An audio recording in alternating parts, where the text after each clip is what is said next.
តើសាច់រឿងមួយនេះមានសភាពបែបណាយើងចូលរួមស្ដាប់ទាំងអស់គ្នាប្រិយមិត្តដែលបានចែករំលែកនេះគឺជាមនុស្សស្រីទៀតហើយរឿងហេតុនេះគឺស្ថិតនៅក្នុងខែ10ឆ្នាំ2023ម្ចាស់សាច់រឿងបានប្រាប់ថាពេលហ្នឹងគ្រួសាររបស់គាត់បានធ្វើផ្ទះថ្មីសាឡាងមួយជាផ្ទះថ្មផ្លាស់ប្ដូរពីផ្ទះឈើមកផ្ទះថ្មប៉ុន្តែផ្ទះឈើនៅទុកដដែលដោយសារតែដីរបស់គាត់ធំណាចឹងក្នុងករណីហ្នឹងគាត់សង់ផ្ទះថ្មនៅពីក្រោយផ្ទះឈើហ្នឹងជាផ្ទះថ្មីមួយដែលនៅពេលដែលសង់ហើយចាំរូបផ្ទះឈើហ្នឹងចាញ់របៀបអញ្ចឹងណាម្ចាស់សាច់រឿងគឺមានបងប្អូនច្រើនមែនទែនមានទាំងបងមានទាំងប្អូនហើយម្ចាស់សាច់រឿងខ្លួនឯងនេះគឺជាអ្នកកំពូល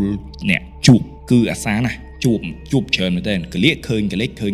អញ្ចឹងទៅជាអ្នកមាននិស្ស័យស្ថានភាពរឿងហេតុទី1នេះបានកើតឡើងនៅពេលដែលផ្ទះនោះមិនទាន់ធ្វើសម្រេចនៅឡើយទេពោលគឺហើយដំបូលហើយសសរហើយជញ្ជាំងតែមិនទាន់មានគ្រោងផ្ទះឲ្យជាផ្ទះមិនទាន់បានលាបថ្នាំមិនទាន់បានដាក់បង្អួចមិនទាន់បានដាក់អីទេសូម្បីតែឥដ្ឋការ៉ូហ្នឹងក៏អត់មានដែរទ្វារក៏អត់មានដែរគឺសន្តានផ្ទះបែបហ្នឹងនៅឡើយទេនៅពេលដែលកើតឡើងហ្នឹងនៅពេលហ្នឹងម្ដាយឪពុករបស់គាត់បានទៅជាវប្រភូមិមួយហើយយកទៅដាក់នៅកន្លែងដើមមកខុបនៅកាច់ជ្រុងដីចូលមកផ្ទះផ្ទៃមុខរបស់ប្រភូមិហ្នឹងអត់មានបាញ់ចូលផ្ទះទេតែបាញ់ទៅទិសដៅម្ខាងទៀតដែលផុតផ្ទះក្នុងកលៈទេសៈមួយហ្នឹងនៅយប់មួយម្ដាយរបស់គាត់ក៏បាននាំកូន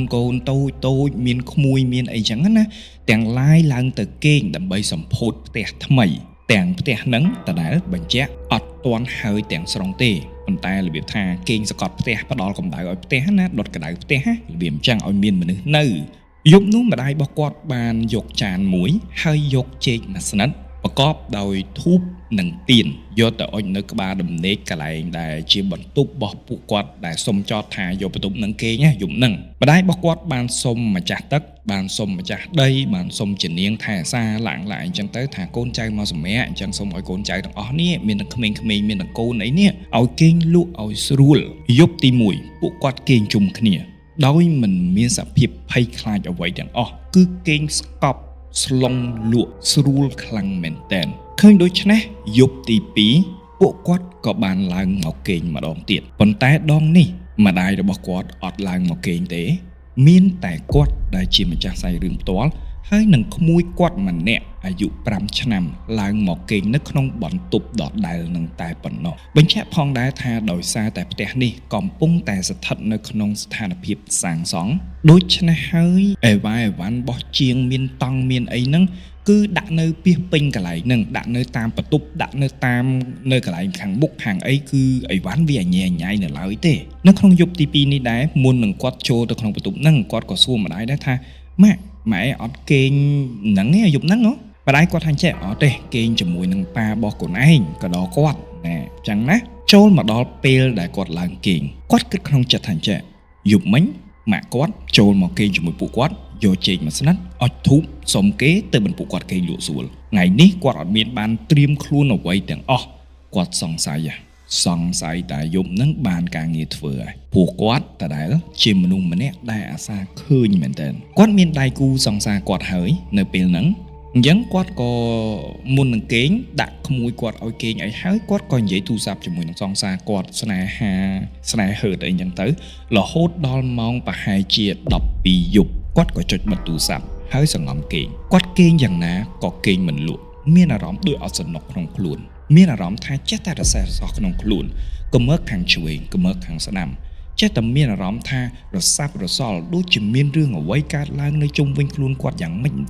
គាត់មិនដឹងទាល់តែសោះស្របពេលនោះគាត់ក៏បានឮសំឡេងមនុស្សប្រុសម្នាក់និងមនុស្សស្រីម្នាក់អ៊ូយព្រឺរោមភឺខ្លាំងប្រយកំពុងតែនិយាយគ្នាពីជ្រុងម្ខាងនៃផ្ទះរបស់គាត់ស្ថិតនៅក្នុងផ្ទះអូនិយាយទៅសំឡេងគឺរៀងគីឡូចម្លែកត្រង់នេះគាត់ស្ដាប់យ៉ាងណាស្ដាប់មិនបានទាល់តែសោះមួយម៉ាត់ក៏ស្ដាប់មិនបានដែរព្រោះភាសាដែលគេប្រើប្រាស់ក្នុងការនិយាយឆ្លើយឆ្លងគ្នាមិនមែនជាភាសាខ្មែរតែជាភាសាអ្វីមួយដែលចម្លែកដែលគាត់មិនដែលឮពីមុនសោះគាត់ស្ដាប់បដើគេងបដើរហូតដល់គេងលក់ទស្សនភាពមួយដែលគាត់ព្យាយាមផ្ទៀងស្ដាប់ថាគេពងនិយាយអីយូរទៅអាសំឡេងហ្នឹងខ្លាយទៅជាចម្រៀងដែលអំពេគាត់រហូតដល់គាត់គេងលក់នឹងឯងគាត់គេងបានតែផ្លែតទេស្រាប់តែភ្ញាក់ដឹងខ្លួនសារជាថ្មីអ្វីទៅដែលធ្វើឲ្យគាត់ភ្ ភ្ញាក់ដឹងខ្លួនព្រោះគាត់បានឮសំឡេងមានមនុស្សគេងនៅលើតង់ដែលដាក់នៅជាប់បន្ទប់គាត់តង់របស់ជាងតង់ពណ៌ខៀវពណ៌បៃតងហ្នឹងដូចគំមើកឆ្វេងគំមើកស្ដាំដែលបង្កឲ្យឮសំឡេងគ្រីកគ្រូសឹកសាកលាន់ពេញផ្ទះធ្វើឲ្យគាត់ដឹងខ្លួនឡើងសំឡេងបង្រាស់ចុះបង្រាស់ឡើងដែលគាត់ផ្ទៀងទៅជាស្ដាប់ខ្លាំងមែនទែនតែមិនដឹងថាអ្នកណាគេបើសិនជានៅក្នុងផ្ទះនេះមិនមានអ្នកណាគេឡើងមកគេងក្រៅអំពីគាត់ហើយនឹងក្មួយរបស់គាត់ផងហ្នឹងចឹងអ្នកណាទៅដែលគេនៅកន្លែងតង់មួយហ្នឹងតែគាត់ក៏មានគំនិតមួយថាអូប្រហែលជាបងស្រីគាត់ដែលជាអាជីវករលក់នៅផ្សារហើយតែងតែមកយប់ឡើងរៀងយប់ជ្រៅរៀបតូបរៀបអីហើយរាប់ស្តុករាប់អីហើយយប់ឡើងអីចឹងទៅជាមួយប្តីរបស់គាត់អីចឹងទៅចឹងកែលោបងថ្លៃគាត់ឡើងមកគេងនៅក្នុងបន្ទប់ហ្នឹងក៏មិនដឹងដែរចឹងមិនគិតច្រើនគាត់ក៏សង្ហមគេងម្ដងទៀតលុះព្រឹកឡើងគាត់បានជួបម្ដាយរបស់គាត់តែចម្លែកត្រង់ថាម្ដាយរបស់គាត់បានចោទសួរនៅសំណួរមួយដ៏មហាសែនចម្លែកសំណួរនោះគឺសួរថាម៉េចហើយយប់មិញគេងស្រួលអត់បានជួបអីអត់គាត់ឮសំណួរមួយនឹងហើយគាត់ដាច់ផ្ងាហ្មងថាមិនសួរមិនបានម៉ែឯងសួរខ្ញុំអញ្ចឹងក្រោយជជែកគ្នាជាមួយនឹងម្ដាយរបស់គាត់ហើយគាត់ក៏ដើរទៅរកបងស្រីរបស់គាត់ខ្ញុំមិនដឹងថាការជជែកគ្នាបែបណាទេប្រហែលជាការជជែកគ្នាតាក់ទិនអំពីភាសាដែលគាត់បានឮពីម្សិលមិញក៏យើងអត់ដឹងដែរកាត់ចូលដល់គាត់ដើរទៅរកបងគាត់ដែលជាបងស្រីហើយជាអ្នកលក់កៅអៅនឹងឯងគាត់បានទៅជួបបងស្រីហើយនិយាយគ្នាលេងនិយាយចុះនិយាយឡើងក៏ចូលដល់សំណួរមួយថាចេះបងយប់មិញបងឯងមាននិយាយគ្នាអីអត់ជាមួយបងថ្លៃបងស្រីគាត់ថាចេះគ្មានបាននិយាយគ្នាស្អីទេយប់មិញរំតែគាត់មកដល់ផ្ទះហ្នឹងរៀងជ្រុកយប់ជ្រៅបាត់ហើយហ្នឹងហើយហត់ខ្លាំងមែនទែនអញ្ចឹងមកដល់គ្មានបាននឹងមុជទឹកគ្មានបាននឹងដូរកៅអៅផងដួលនៅលើខែស្លាប់បាត់ព្រោះតែហត់ខ្លាំងពេកត្រឹមចំណុចនេះត្រឹមការសន្ទនាមួយនេះគាត់បានដឹងហើយថាយប់មិញអ្នកដែលជជែករវាងមនុស្សស្រីជាមួយមនុស្សប្រុសមិនមែនជាបងគាត់ហើយនឹងបងថ្លៃគាត់ទេប្រកាសជាអ្វីមួយហើយតាំងពីពេលនោះមកគាត់លែងហ៊ានឡើងទៅគេងផ្ទះនោះលុះត្រាតែផ្ទះមួយនឹងសង់រួចទាំងស្រុងហើយប្រារព្ធពិធីក្រុងបលីឡើងផ្ទះថ្មីឡើងគេហដ្ឋានមានប្រសង់មកប្រោះព្រំហើយសពមកគ្រប់ហើយទើបបានគាត់ឡើងទៅគេងនៅក្នុងផ្ទះហ្នឹងអញ្ចឹងបកមកផ្ទះរបស់គាត់វិញគាត់សុកចិត្តគេងបញ្ជ្រាបគ្នាជាមួយនឹងមីងរបស់គាត់ម្នាក់និងលោកយាយរបស់គាត់ម្នាក់លុះមកដល់ខែ1នៅក្នុងឆ្នាំ2024ផ្ទះទាំងអស់ក៏សង់រួចរាល់ពួកគាត់បានអញ្ជើញព្រះសង្ឃមកធ្វើពិធីឡើងផ្ទះមកធ្វើពិធីសពគ្រប់ជ្រុងជ្រោយទាំងស្រុងតែម្ដងយប់ទី1ដែលគាត់ចូលគេងតើមានរឿងអ្វីកើតឡើងជាផ្ទះថ្មីដែលហើយទាំងស្រុងតែម្ដងនៅក្នុងយប់នោះគាត់មានអារម្មណ៍ថាដូចជាអត់សួរសោះមកគេងនៅក្នុងបន្ទប់ខ្លួនឯងទាំងក្រុងបលីហើយទាំងប្រោះព្រំហើយទាំងស្រោចហើយមកសពហើយតាមពិធីសាសនាហើយអស់ហើយហេតុអ្វីគាត់នៅតែមានអារម្មណ៍ថាអត់ស្រួលចេះតែមានអារម្មណ៍ថាចម្លែកហើយខ្លួនវាចេះតែព្រឺខ្ញាតិចវាមានសម្ពាធអ្វីមួយដែលយើងមិនអាចពិពណ៌នាបានវាធ្វើឲ្យយើងខ្លាចគាត់បានយកសាច់រឿងនិងបទពិសោធន៍របស់គាត់នេះក្នុងពេលបច្ចុប្បន្ននេះទៅប្រាប់ប៉ាម៉ាក់គាត់ថាប៉ាម៉ាក់ខ្ញុំដូចមានអារម្មណ៍អត់ស្រួលសោះប៉ារបស់គាត់និយាយថាចេះធ្វើមិនឥឡូវធ្វើមិនផ្ទះថ្មីហ្នឹងហើយផ្ទះហ្នឹងផ្ទះថ្មទៀតបើផ្ទះឈើយើងរើបានឥឡូវផ្ទះថ្មយើងទៅវាយចោលសង់ថ្មីមិនមែនងាករលុយទៅមកសាងសង់បានណាឲ្យពួកគាត់ធ្វើអីកើតគាត់ឮសម្ដីមួយហ្នឹងហើយគាត់ក៏ឆ្លើយតបថាមែនប៉ាម៉ាក់ចឹងមានអាទ្រាំនៅទាំងចឹងទៅតាំងពីពេលនោះមកតែងតែមានហេតុចម្លែកបានកើតឡើងនៅក្នុងក្រុមគ្រួសាររបស់គាត់គ្រួសាររបស់គាត់ជាគ្រួសារមួយដែលធូរធារមករស់បានមកសំរុំមកចិញ្ចឹមកូនរស់មកស្គាល់របស់ញ៉ាំគ្រប់គ្រាន់មកស្គាល់របស់ល្អដូចគេសុកស្រាប់តែធ្លាក់មួយទំហឹងតែម្ដងប៉ារបស់គាត់បើកគោយន្តសុកមានថ្ងៃមួយមានឡានមកបុកគាត់ប៉ើងទៅម្ខាងផ្លូវចេះសំណាងដែលប៉ារបស់គាត់មិនបាត់បង់ជីវិតតែរបួសគួរឲ្យកត់សម្គាល់គឺរបួសធ្ងន់គាត់វិញគាត់ចេះតែឈឺជំងឺចម្លែកដែលអត់ចេះចប់ឈឺមួយទៅហៅគ្រូពេទ្យព្យាបាលមួយអាទិត្យពីរអាទិត្យជាបាន12 3ថ្ងៃមានជំងឺអីមកថ្មីមកមួយទៀតហើយគឺឈឺប្រដាក់គ្នារហូតហើយជំងឺប្លែកខ្លាំងមែនទែនដែលមួយជីវិតហ្នឹងគាត់មិនដែលឈឺស្ទាល់តែសោះតែម្ដងតែហេតុអ្វីបានគាត់បន្តឈឺបែបហ្នឹងមានថ្ងៃមួយជាថ្ងៃសិលហើយម្ដាយរបស់គាត់ប្រាប់គាត់ថាចេះកុំភ្លេចសែនណាម៉ាក់មានការរវល់ទៅខាងក្រៅអញ្ចឹងកូនឯងមើលកូនឯងអាសាឈឺជាងគេផងអញ្ចឹងមើលខៃលោកខុសគ្រូខុសអីអញ្ចឹងកុំភ្លេចសែនថ្ងៃសិលផងគាត់ទទួលពាក្យមួយហ្នឹង តែថ្ងៃនោះមិនដឹងថាហេតុអ្វីគឺមានកិច្ចការឲ្យនាំឲ្យគាត់ហ្នឹងគឺរវល់ហូរហែរវល់ឲ្យគាត់ភ្លេចតែម្ដងរហូតទៅដល់យប់រៀបចូលគេងគាត់លេងទូរស័ព្ទក៏ដឹងខ្លួនថាចំភ្លេចខ្សែថ្ងៃសិលយប់នោះឯងដែលគាត់គេងហើយទទួលបានសុបិននិមិត្តមួយជាសុបិននិមិត្តដែលគួរឲ្យខ្លាចធ្វើឲ្យគាត់ចងចាំនិងជាសុបិននិមិត្តដែលអន្ទោលតាមប្រាណគាត់បានឃើញមនុស្សស្រីម្នាក់អូយព្រឺក្បាលកាន់កំបិតហើយស្ទុះមុខចាក់គាត់តែម្ដងទាំងគាត់មិនស្គាល់សោះថាម្នាក់ស្រីនឹងជាអ្នកណាជាមនុស្សដែលមានគំនុំមួយគាត់មិនមែនទេគឺមនុស្សស្រីមុខថ្មីជ្រើងតែម្ដងតែកាន់កំបិតរត់មកចាក់គាត់ក្នុងយល់សពនោះគាត់ឈឺខ្លាំងមែនទែនឈឺដូចចាក់មែនទែនអញ្ចឹងឈឺរហូតដល់គាត់ភ្ញាក់ឡើងភ្លាមគឺគាត់បែកញើសជោកហើយឆ្ងល់ថាចំម្នាក់ហ្នឹងណាគេមិនក៏ខ្ញុំយល់សពឃើញម្នាក់ហ្នឹងអញ្ចឹងមិនក៏ម្នាក់ហ្នឹងមកចាក់ខ្ញុំអញ្ចឹងហើយគាត់ក៏សម្រួលអារម្មណ៍ទាំងស្រុងហើយក៏សង្ងំគេងទៅវិញគាត់យល់សពបន្តជាយល់សពតម្ដងទៀតដងនេះសុបិនឃើញម្នាក់ស្រីនឹងតដែល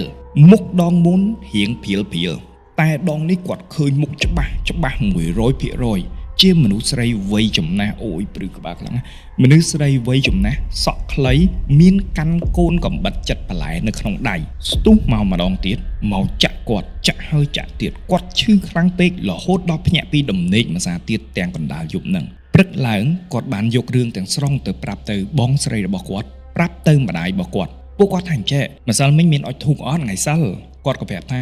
អត់បានអុចផងហ្នឹងហើយមូលហេតុមកពីអត់បានរៀបចំសែនឲ្យគេហ្នឹងណាទៅបានថ្ងៃសិលហ្នឹងគេធ្វើទុកណែនេះជារឿងចម្លែកបើតាមខ្ញុំដឹងតាក់ទិនជាមួយថ្ងៃសិលថ្ងៃរបស់ព្រះយើងសែនឲ្យគ្រូបាជាយើងសែនឲ្យយើងថ្វាយដង្វាយទៅឲ្យព្រះឡើងឡាក់វាអត់មានតាក់ទិនជាមួយនឹងការយល់សពមកចាក់អញ្ចឹងទេអីក៏សាហាវមកម៉េះអ្នកថែសារហ្នឹងត្រូវឲ្យបងប្អូនទាំងអស់គ្នាប៉ុន្តែទាំងបងប្អូនទាំងខ្ញុំជាអ្នកសម្រាយនេះជាអ្នកបកស្រាយសាច់រឿងរបស់គាត់នេះដឹងច្បាស់ក្នុងចិត្តហើយថាម្នាក់ស្រីដែលកាន់កំបិតនោះមិនមែនជាអ្នកថែសារក្នុងផ្ទះទេប៉ុន្តែជាអ្វីមួយផ្សេងមួយទៀតតោះយើងមកបន្តសាច់រឿងរបស់យើងគាត់ក៏ឮសម្ដីម្ដាយរបស់គាត់ថាអូអត់បានសែនថ្ងៃសិលទៅគេធ្វើទុកគាត់ក៏គិតថាប្រហែលអញ្ចឹងហើយមើលទៅម៉ារយៈក្រោយទៀតប្រហែលជា 2-3 ខែក្រោយមកគាត់ក៏បានជួបរឿងថ្មីស្រឡាងមួយទៀតយប់មួយអំឡុងដែលពេលគាត់គេងនេះគាត់ស្រាប់តែមានអារម្មណ៍ថាមានមនុស្សមកអង្គុយជិតគាត់បានយកទៅប្រាប់ម្ដាយគាត់សាជាថ្មីម្ដាយរបស់គាត់បានប្រាប់គាត់ថាអញ្ចឹងកុំចេះតែមានអារម្មណ៍ផ្ដេសផ្ដាសដោយសារយល់សពដងមុនហ្នឹងឯងទៅមិនមានអារម្មណ៍ថាមានគេអង្គុយហ្នឹងអារម្មណ៍បង្កើតខ្លួនឯងទេវាមិនអីទេកូនគាត់ក៏អត់អីទេចឹងអត់អីក៏អត់អីតាមម្ដាយគាត់ទៅខាពេលវេលារហូតដល់ម្លងប្រហែលជាមួយខែអីទៀតចូលដល់ខែប្រាំងជាខែដែលក្តៅខ្លាំងចម្លែកត្រង់នេះបន្ទប់ទាំងអស់ផ្ទះទាំងមូលក្រាលឥដ្ឋការ៉ូក្តៅយ៉ាងណាក៏ដោយវាមានសធាតុសតិជៈដែលភាយចំហាយទឹកពីដីមកវាឆ្លងកាត់ឥដ្ឋការ៉ូលាក់ទៅឥដ្ឋការ៉ូនឹងវាជះចំហាយមកវាអត់ក្តៅដល់ថ្នាក់នឹងទេ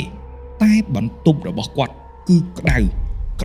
ខ្លាំងក្តៅយកទៅមែនតើក្តៅដូចជានៅលើជាន់ខ្ពស់មួយដែលរងកម្ដៅពីព្រះអាទិត្យមកទាំងស្រុងណាគឺក្តៅបែបហ្នឹងក្តៅបែបឡដុតនំប៉័ងតែម្ដង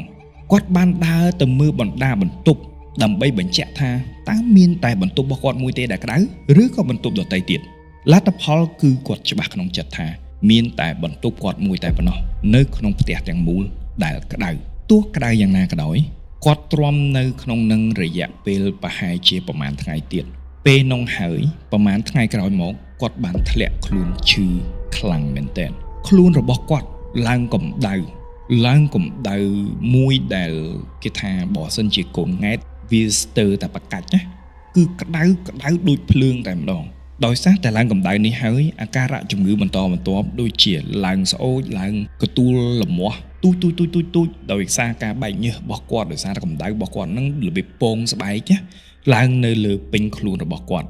ទ្រាំលែងបានមានយប់មួយគាត់តកទៅគេងនៅក្រៅបន្ទប់ពេលដែលគាត់គេងបានរលាវគាត់បានឃើញស្រមោលខ្មៅមួយមកក៏ទ្រប់គាត់ជាប់អូយព្រឺរំគាត់បានរើខ្លួនក៏ទ្រប់រើខ្លួនយ៉ាងណាក៏ដោយវាគឺរើមិនបានសោះដោយសារតែគាត់ជាប្រិយមិត្តរបស់ជាអ្វីហើយក៏ជាប្រិយមិត្តរបស់ channel ផ្សេងដែរហើយគាត់បានដឹងថានៅពេលដែលខ្មោចសកត់នឹងវិធីដែលល្អមានតែ បនទៅដល់រំលឹកគុណទៅដល់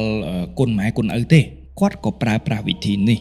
នឹកគុណដល់ឪពុកម្ដាយនឹកគុណដល់ជីដូនជីតាមេត្តាទាំង7សន្តាននឹកគុណដល់ព្រះពុទ្ធពធព្រះសង្ឃហើយបន្តស្រែកទៅម៉ាក់អើយជួយកូនផងម៉ាក់អើយជួយកូនផងកំពុងតែទន្ទិញស្រាប់តែឮសំឡេងមួយជាសំឡេងរបស់ម្ដាយរបស់គាត់ស្រែកថាចេះកូនអើយមិនហើយកូន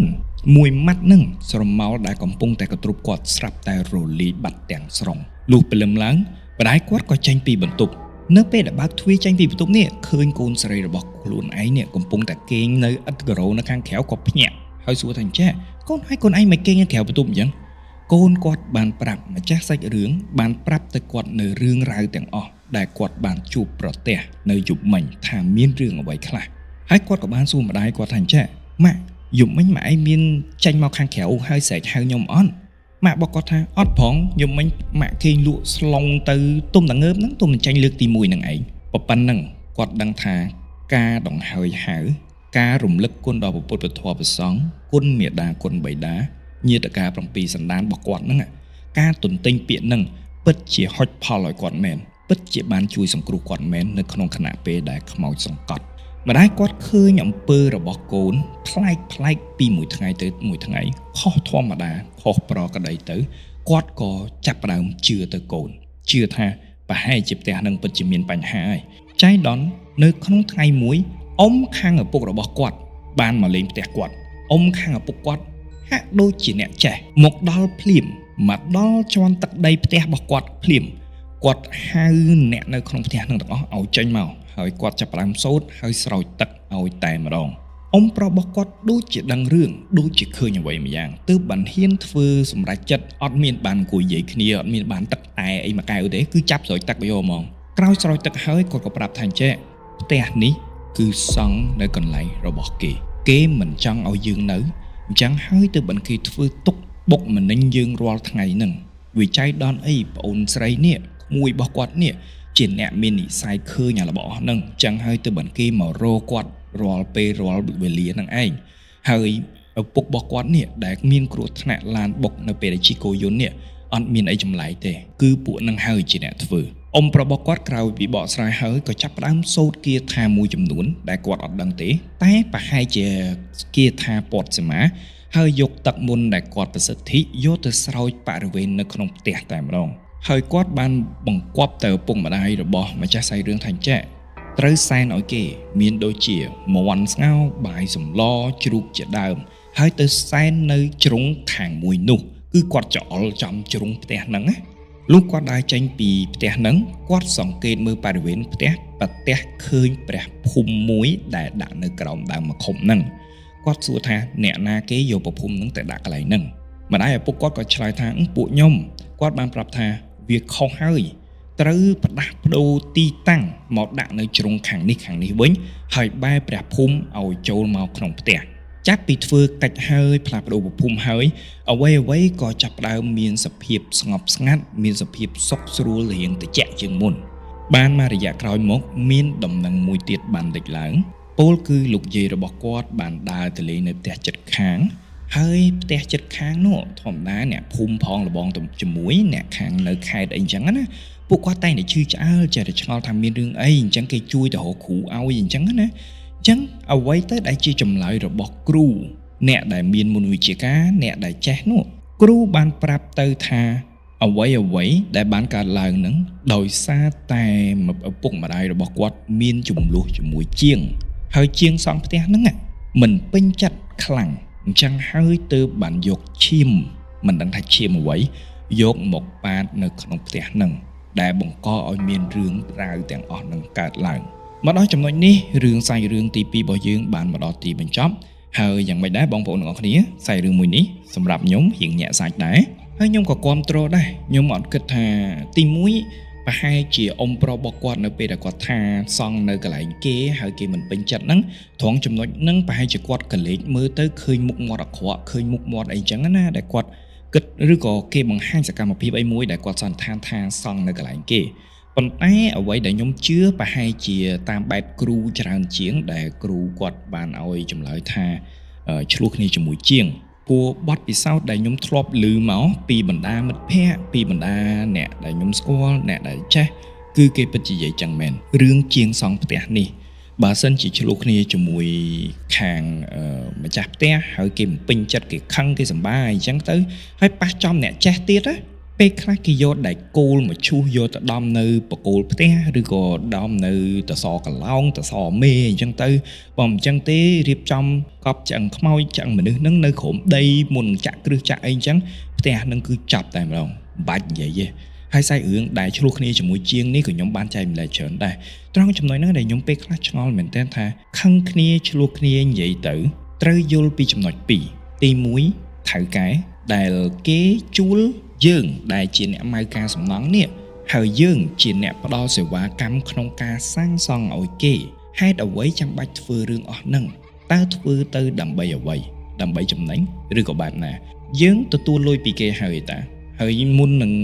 ទទួលលុយហ្នឹងយើងមិនត្រូវចុះកិច្ចសន្យាដូចគ្នាថាអ្វីដែលខ្ញុំធ្វើហ្នឹងគឺមានទំហំការងារប៉ុណ្ណាហើយអ្វីដែលខ្ញុំធ្វើហ្នឹងគឺត្រូវធ្វើឲ្យម្ចាស់ហ្នឹងពេញចិត្តហើយនិយាយគ្នាប្លង់ឲ្យអស់ហើយត្រូវអត់តែហេតុអ្វីខឹងអីឆ្លោះគ្នារឿងអីខឹងរឿងអីរហូតដល់ថ្នាក់ហ៊ានធ្វើអំពើបែបហ្នឹងតើមានដែលគិតអត់ថាបើសិនជាគ្រោះថ្នាក់ចរាចរណ៍រហូតដល់ស្លាប់ឬក៏មានហេតុការណ៍ណាមួយបាត់បង់សមាជិកក្នុងផ្ទះហ្នឹងតើជាង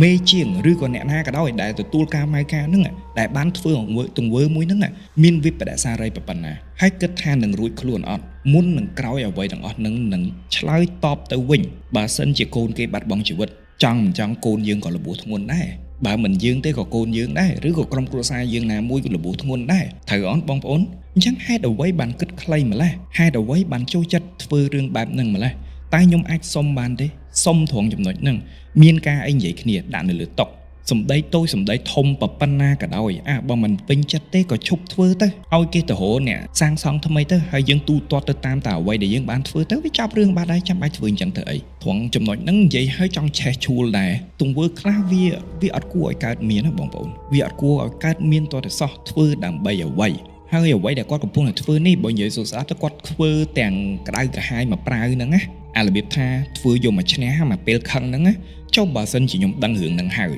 ខ្ញុំជាអ្នកម៉ៅការនេះខ្ញុំដឹងរឿងហើយខ្ញុំស្គាល់គ្រូល្បីណាមួយព័ត៌មានរបស់អ្នកម៉ៅការហ្នឹងមិនចោះនៅលើកិច្ចសន្យាហ្នឹងខ្ញុំមានព័ត៌មានអស់ហើយហ្នឹងអញ្ចឹងក្នុងករណីហ្នឹងបើខ្ញុំធ្វើអំពើបំពាន់បកទៅវិញតើនឹងមានរឿងអ្វីកើតឡើងចុះបើក្នុងករណីដែលខ្ញុំអត់ធ្វើអំពើបំពាន់ទេតែខ្ញុំដើរសំអុយឈ្មោះអ្នកម៉ៅការហ្នឹងតើឆ្នាំងបាយហ្នឹងទៅជាងណាចឹងទូមានរឿងអីក៏ដោយសង្ឃឹមថាបើទាល់ខ្លាំងណាស់ដោះស្រាយគ្នាតាមផ្លូវច្បាប់ទៅកុំលេងផ្លូវអាគមកុំលេងផ្លូវអញ្ចឹងអីធ្វើឲ្យគ្រួសារគេវិនិច្ឆ័យវាមិនប្រសើរទៅវាគ្មានអីចម្រើនដល់ខ្លួនតតែសោះបកមករឿងប្រភុំវិញតាមខ្ញុំដឹងប្រភុំត្រូវតែបែរឲ្យចំកណ្ដាលផ្ទះបែរមុខប្រភុំណាព្រោះពេលខ្លះខ្ញុំជិះតាមផ្លូវក៏ខ្ញុំចាប់អារម្មណ៍ដែរថាមានប្រភុំនៅក្នុងផ្ទះតែ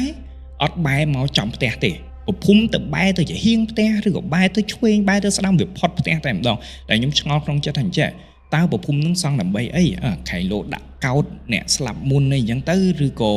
បែរមកផ្លូវអាហ្នឹងខ្ញុំដឹងហ្មងថាហេតុអីមិនគេសង់អញ្ចឹងប៉ុន្តែរាល់ប្រភុំទេវតាដែលថែរក្សាផ្ទះត្រូវតែបែរមកចំកណ្ដាលផ្ទះតែម្ដងកណ្ដាលខ្លោងទ្វារផ្ទះមិនមែនតែកណ្ដាលផ្ទះណាកណ្ដាលខ្លោងទ្វារចូលផ្ទះចឹងសង្ឃឹមថាព័ត៌មានទាំងអស់ហើយបើសិនជាបងណាអ្នកម៉ៅការអីហើយស្ដាប់នៅអេពីសូតមួយនេះសង្ឃឹមផងណាបងណាយល់គ្នាកុំធ្វើអីដល់ថ្នាក់នឹងអីបើមានបញ្ហាអីយកលុយឲ្យដើរចេញទៅហើយមនុស្សម្នាក់ក៏មិនសង់100ផ្ទះដែរសង់តែមួយផ្ទះហ្នឹងចាត់ទុកថាអតិថិជនដែលយើងសយដែលយើងជួបគេហើយយើងសយត្រូវបំរើការចៃដន្យនេះត្រូវបំរើការគិតអញ្ចឹងទៅធ្វើឲ្យគេបានល្អទៅគេគង់តែលើកទឹកចិត្តគេគង់តែបើមិនគាត់ទេមានគង់តែមានណាគេម្នាក់ទៅសើពីយើងហើយយើងបាន business តទៀតណាអាជីវកម្មតទៀតជីជាងទៅធ្វើអាហ្នឹងខ្ញុំសុំចិត្តតែម្ដងតោះឥឡូវនេះយើងចូលដល់សាច់រឿងទី3ជាសាច់រឿងកូនពៅយើងតើសាច់រឿងនេះតាក់ទិនពីអ្វីដែរសាច់រឿងទី3នេះគឺតាក់ទិនអំពីឈើធ្វើផ្ទះឈើទៀតហើយតើនៅក្នុងសាច់រឿងមួយនេះមានរឿងអ្វីកើតឡើងម្ចាស់សាច់រឿងដែលបានចែកម្លែកនេះគឺជាមនុស្សស្រីទៀតហើយសាច់រឿងទាំងមូលបានកើតឡើងនៅក្នុងកំឡុងពេលមេរោគកូវីដកំពុងតែផ្ទុះគាត់មានបងស្រីម្នាក់ហើយបងស្រីរបស់គាត់មានប្តីហើយដែលពួកគាត់ទាំងពីរនាក់រស់នៅឯខេត្តស្វាយរៀងហើយម្ចាស់សាច់រឿងមិនមែននៅក្នុងខេត្តស្វាយរៀងនោះទេមានថ្ងៃមួយបងស្រីគាត់ហើយនឹងប្តីគាត់ក៏កើតចិត្តចង់ សង់ផ្ទះឈើរបៀបថាផ្ទះឈើឥឡូវហ្នឹងវាយ៉ាងទូចអញ្ចឹងចង់សង់ធំជាងមុនក៏យករឿងទាំងអស់ហ្នឹងមកពិភាក្សានៅក្នុងគ្រួសារម្នាក់ស្ដាប់សាច់រឿងហើយមើលទៅគុណគូសមត្ថភាពរបស់គាត់ហើយលទ្ធភាពរបស់គាត់ហើយគិតថាទៅរួចអត់អីទេវាក៏មួយយ៉ាងដែរក៏មានរូបភាពល្អដែរមានទំនុំខ្ពស់ជាងមុនអញ្ចឹងក៏ឯកភាពបងរបស់គាត់ឮដំណឹងថាឯកភាពបែបហ្នឹងសប្បាយចិត្តខ្លាំងណាស់ក៏ចាប់ផ្ដើមមិនមែនតាក់ទងជាងទេគឺដើររកផ្ទះឈើណាដែលគេចង់លក់ហើយរុះរើផ្ទះឈើរបស់គេហ្នឹងយកឈើហ្នឹងមកសង់ផ្ទះរបស់ខ្លួនឯងតាមរចនាម៉ូដរបស់ខ្លួនឯងវិញបញ្ជាក់ថាគាត់មិនបានសួរអ្នកណាគេទាល់តែសោះគឺឯកច្ឆន្ទតែម្នាក់ឯងតែម្ដងហើយមានចំណុចមួយដែលយើងគួរតែគូចំណាំដែរគឺបងស្រីហើយនឹងបងថ្លៃប្រុសគាត់ហ្នឹងមិនសូវនិយាយគ្នាទេសូម្បីតែឆាត់មួយគ្នាក៏អត់សូវដែរព្រោះគាត់យល់ថាគាត់រៀងបុរាណនិយមចឹងគាត់គិតថាមនុស្សប្រុសមនុស្សស្រីត្រឹមតែជាសាច់ថ្លៃកុំតាក់ទងគ្នាច្រើនពេកបើមានការអីយើងនិយាយថាបងប្អូនបកកើតទៅបានហើយព្រោះថាបើសិនជាឆាត់ទៅតាមសាច់ថ្លៃសាច់អីចឹងទៅនាំតែមាត់មួយជាមាត់ពីរក្អែកមួយជាក្អែក10ទេហើយវហ្នឹងថាពួកគាត់មានទំនាក់ទំនងមានរឿងអាស្រូវអីទៀតហ្នឹងវបដ ாய் អញ្ចឹងក្នុងករណីហ្នឹងហើយការប្រស្រ័យតាក់ទងគ្នាក៏មានកម្រិតមែនតែនស្វែងរកឃើញផ្ទះមួយហើយចរចាតម្លៃគ្នារួចហើយចាប់ពីពេលនោះមកបងប្រុសរបស់គាត់សុខភាពក៏ចាប់ផ្ដើមអន់ខ្សោយម្ដងបន្តិចចេះតែមានជំងឺមកយាយីរហូតមិនដឹងតែរឿងអីទេមានថ្ងៃមួយសុកបងថ្លៃរបស់គាត់ក៏ផ្ញើវីដេអូមួយមកកាន់ឆាតរបស់គាត់ចុចបើកមើលគាត់ក៏ចម្លែកក្នុងចិត្តហេបងថ្លៃសុកមិនក៏ឆាតមកអញ្ចឹងគាត់បានចុចមើលនៅវីដេអូមួយហ្នឹងអ្វីដែលគាត់បានឃើញគឺជាសកម្មភាពដែលកំពុងតែរុះរើផ្ទះឈើមួយកន្លែងហើយបងប្រុសរបស់គាត់បានផ្ញើ voice មកគាត់ថានេះមើលនេះទិញផ្ទះបានហើយហូហើឈើហើយតែតើនៅក្នុងវីដេអូនោះគាត់បានឃើញអ្វីដែលគាត់បានឃើញគឺក្នុងវីដេអូនឹងមានសភាពងងឹតខ្លាំងមែនទែនងងឹតដូចយប់ងងឹតដូចប្រហែលជាម៉ោង6 7យប់គឺងងឹតបែបហ្នឹងងងឹតស្លុងគាត់ក៏បានឆាត់ទៅសួរបងគាត់វិញថាបងហើយបងឯងបញ្ញាប់ហើផ្ទះម៉េះត្រូវថ្លៃគ្នាគេត្រូវឲ្យហើភ្លាមអញ្ចឹងហ្មងទើបមិនហើទាំងយប់អញ្ចឹងបងគាត់ប្រាប់ថាចេះហើទាំងយប់អីអូនហើម៉ោងប្រហែលម៉ោង2ថ្ងៃត្រង់ហ្នឹងថ្ងៃក្រៅកលាក្បាលហ្នឹងគាត់ឮសំឡេងមួយហ្នឹងគាត់ក៏សួរថាចេះបងហើម៉ោង2អីមេឃឡើងងងឹតស្លុបហ្នឹងបងគាត់ក៏ថាប្រហែលទូរស័ព្ទរបស់គាត់នឹងអាសេរីទៀបអញ្ចឹងហើយថតវាមិនបានច្បាស់ឃើញល្ងឹតអីអញ្ចឹងប៉ុន្តែអារម្មណ៍របស់គាត់ចាប់ផ្ដើមអត់ស្រួលហើយហេតុអ្វីម៉ោង2នៅក្នុងកាមេរ៉ាទោះអន់ប៉ុណ្ណាក៏ដោយវាមិនអាចឃើញសន្តានខ្មៅទេលុះត្រាតែថតកង់នឹងពន្លឺថ្ងៃតែគាត់បានសង្កេតឃើញថាអត់មានថ្ងៃណាមកបែរចំជាមួយនឹងកាមេរ៉ានឹងទេថ្ងៃគឺនៅបែកចំហៀងនៅឬក៏ពីក្រោយបងប្រុសរបស់គាត់ទេវាអត់នៅចំពីមុខកាមេរ៉ាហ្មងតែហេតុអ្វីបែរជាងងឹតស្លុងអញ្ចឹងគាត់មានអារម្មណ៍អត់ស្រួលហើយបន្ទាប់មកគាត់ក៏សួរបងគាត់ទៀតថាចេះបងហើយម៉ោង2ក៏ម៉ោង2អញ្ចឹងហើយបញ្ញាប់ហើផ្ទះម៉េះបងរបស់គាត់ក៏ឆ្លើយថាម្ចាស់ផ្ទះគេបញ្ញាប់សង់ផ្ទះថ្មីត្រូវថ្លៃគ្នាហ្នឹងហើយក៏មកហើភ្លាមហ្មងទៅហើយគាត់ក៏ថាចេះសង់ផ្ទះថ្មបងគាត់ក៏ឆ្លើយតបថាអត់ផងសង់ផ្ទះឈើដដែលគាត់ក៏សួរទៅបងប្រុសគាត់ថាហើយបើសង់ផ្ទះឈើដដែលលក់ផ្ទះឈើនឹងចេញទៅអីព្រមសង់ផ្ទះតហ្មងទៅបងប្រុសគាត់ក៏ឆ្លើយតបថាគេខ្ជិលហើខ្ជិលតឲ្យមានតំណអីអញ្ចឹងគេលក់អាឈើចាស់របស់គេទៅហើយគេយកសង់តាមគំរូថ្មីហ្មងអញ្ចឹងអត់ឃើញផ្ទះពីតំណទេគឺឃើញផ្ទះមូលទាំងស្រុងតែធំជាងមុនគាត់ឃើញបែបហ្នឹងក៏អញ្ចឹងអើទៅប៉ុន្តែអារម្មណ៍របស់គាត់ចាប់ផ្ដើមអត់ស្រួលហើយចូលមកដល់ពេលវេលាដែលបងគាត់ត្រូវជីកគ្រឹះជីកអីក្រុងពលីដើម្បីរៀបចំពិធីសែនដើម្បីសង់ផ្ទះថ្មីមួយនឹងឯងបងប្រុសរបស់គាត់ក៏ថតវីដេអូមកបង្ហាញដែរមកបង្ហាញរាប់អំពីរណ្ដាប់នៅក្នុងការសែនរាប់អំពីតើគេប្រើបាយសីប្រមាណថ្នាក់អីបញ្ជូនវីដេអូហ្នឹងមកឲ្យគាត់តែចំណុចដែលគាត់ឆ្ងល់គឺនៅត្រង់ចំណុចនេះហើយខ្ញុំក៏ឆ្ងល់ដូចគ្នាដែរត្រង់ចំណុចហ្នឹងខ្ញុំអត់ដឹងទេព្រោះអត់ដែរសង់ផ្ទះឈើអញ្ចឹងបើសិនជាបងណាដឹងធ្លាប់សង់ផ្ទះឈើពីមុនមេត្តាជួយប្រាប់ខ្ញុំផងតើអាចំណុចហ្នឹងវារបៀបម៉េចគាត់ថាអ្វីដែលគាត់បានឃើញនៅក្នុងវីដេអូមួយហ្នឹងរណ្ដាប់នៃការសែនមិនមែនមានក្របធុញជាតិ5មុខ10មុខអីទេមិនមែនក្បាលជ្រូកក្បាលទាអីទេវាមានណារបស់ហ្នឹងវាមានតិចតួចតែអ្វីដែលជាតួឯកនៅក្នុងពិធីក្រុងពលីហ្នឹងបែរជាដៃគោលដែលដាក់នៅជើងពៀនមានចបមានប៉ែលមានផ្គាក់មានប្រថៅមានញញួរមានរណាអីណាណោះជាឧបករណ៍ក្នុងការសាងសង់ទាំងអស់គាត់អត់ដឹង ចឹងហើយគាត់ឃើញបែបហ្នឹងគាត់ក៏មានចម្ងល់ហើយគាត់សួរបងគាត់ថាចេះបងនៅក្នុងពេញដូចមិនដែលឃើញគេសង់អញ្ចឹងក្រុងពលីធម្មតាគេសែនតែគ្រាប់ធញ្ញជាតិហើយនឹងមានក្បាលជ្រូកមានមន់ស្ងោទីអីអញ្ចឹងតាតែមិនក៏មានត្រូវដាក់អាណាដាក់អីទៀតបងប្រុសរបស់គាត់ថាចេះដោយសារសង់ផ្ទះឈើអញ្ចឹងវាមានការវាមានការដំវាមានការគាស់វាមានការជីកអីចឹងទៅ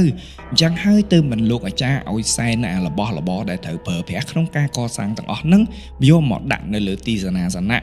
ដែលជាកន្លែងក្រុងពលីហ្នឹងទៅដើម្បីឲ្យធ្វើទៅគឺមានសភាពរលូនទៅមុខទាំងស្រុងតែម្ដងគាត់ទទួលពាក្យហ្នឹងហើយគាត់ក៏ចឹងទៅខែលោកគាត់មិនដឹងគាត់ចេះមិនដល់ឡាអីចឹងតែមិនដឹងថាគាត់មានញៀនកម្រិតណាក៏មិនដឹងគាត់ចាប់ផ្ដើមសង្កេតតាំងពីវីដេអូទី1ដែលគាត់បានឃើញការថតមកឃើញផ្ទាំងខ្មៅមេឃងងឹតអ៊ូអាប់ខុសធម្មតាការដែលបងគាត់ធ្លាក់ខ្លួនឈឺរហូតមកដល់ការសែនព្រេនហ្នឹងហើយនៅពេលដែលបងគាត់ចរចាតម្លៃដំបូងហើយគាត់ធ្លាក់ខ្លួនឈឺហ្នឹងទៅពេទ្យលទ្ធផលថាពោះវៀនដុសខ្នែងអាការៈមើលមកដូចមិនមែនវៀនដុសខ្នែងទេវៀនដុសខ្នែងវាគួរតែចុកវាគួរតែអីចឹងតែអាការៈវាមិនមែនចឹងតែពេទ្យពិនិត្យទៅថាពោះវៀនដុសខ្នែងក្រោយវះកាត់បានធូរស្រាលបន្តិចក៏កើតអាពិធីក្រុងពលីកើតពិធីអីអស់នឹងឯងឥឡូវនេះយើងចូលមកដល់នៅពេលដែលផ្ទះហ្នឹងបានឡើងហើយជាស្រេចផ្ទះថ្មីរបស់បងប្រុសរបស់គាត់ជាមួយនឹងបងស្រីហ្នឹងសាងសង់ហើយ 100% តើមានរឿងអ្វីកើតឡើងរាប់ចាប់ពីផ្ទះនោះបានសាងសង់ហើយបងប្រុសគាត់ដែលមានទម្ងន់90គីឡូ9ហើយនឹង0ណាបងប្អូនក្នុងរយៈពេលខ្លីឈឺជាដំណំស្រកគីឡូតាំងពី90គីឡូរហូតមកដល់30គីឡូជាងតែប៉ុណ្ណោះកម្រិតស្រក60ជាងគីឡូក្នុងរយៈពេលខ្លីបងប្អូនអាចរាប់ថាមួយខែ2ខែចុះទោះស្រកយ៉ាងណាបើយើងប្រអត់អាហារក៏វាមិនអាចស្រកដល់ថ្នាក់នឹងដែរតែនេះគឺស្រកខ្លាំងយកតែមែនតើតើនេះជាជំងឺអ្វីដែលធ្វើឲ្យបងគាត់នេះធ្លាក់ខ្លួនឈឺដល់ថ្នាក់ហ្នឹងម្នាក់ចាប់ផ្ដើមឈូឆរហើយគាត់ខ្លួនឯងនេះក៏ចាប់ផ្ដើមមានចម្ងល់សួរដែរថាតើមានរឿងអ្វីកើតឡើងអ្នកផ្ទះរបស់គាត់ជាពិសេសបងស្រីរបស់គាត់ថាប្រហែលជាការវះកាត់ពោះវៀនដុសខ្នែងហ្នឹងហើយទើបមិនធ្វើទុកអញ្ចឹងតែបងប្អូនស្ដាប់មកតើវាស័ក្តិសមអត់ខ្ញុំមិនដែលជួបអ្នកវះពោះវៀនដុសខ្នែងណាដែលអាចស្រកគីឡូអញ្ចឹងណាវាមិនអាចទៅរួចជារឿងមិនអាចទៅរួចដើម្បីបញ្ជាក់ឲ្យដឹងច្បាស់ពីស្ថានភាពជំងឺពិតប្រាកដថាតើមានជំងឺអ្វីក្រុមគ្រួសាររបស់គាត់បានយកបងប្រុសរបស់គាត់ទៅពេទ្យល្បីជាច្រើននៅក្នុងខេត្តលទ្ធផលចេញមកគឺមិនមានជំងឺអ្វីទាំងអស់រហូតដល់គាត់សម្រេចចិត្តយកបងរបស់គាត់នេះមកពិនិត្យនៅក្នុងទីក្រុងភ្នំពេញជាពេទ្យដែលល្បីចង់ដឹងថាតើលទ្ធផលហ្នឹងតើដូចគ្នាជាមួយពេទ្យខេត្តអត់លទ្ធផលគឺគាត់មានបញ្ហាក្រពះហើយនឹងពោះវៀននេះគឺជាលទ្ធផលដែលពេទ្យនៅពេញហ្នឹងប្រាប់ទៅគាត់បង្កើនចម្ងល់កាន់តែឆ្ងល់មួយកម្រិតទៀតដែរ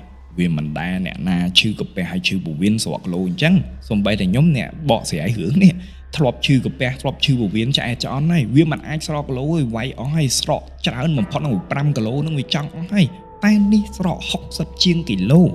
ដល់ពេលចំណុចនេះក្រុមគ្រួសារទាំងមូលហើយនឹងបងស្រីចាប់ផ្ដើមបែកគំនិតថាចំហើយស្អីឲ្យពិតប្រាកដឆែកម្នាក់ថាអត់ឃើញម្នាក់មកចេញមកឃើញ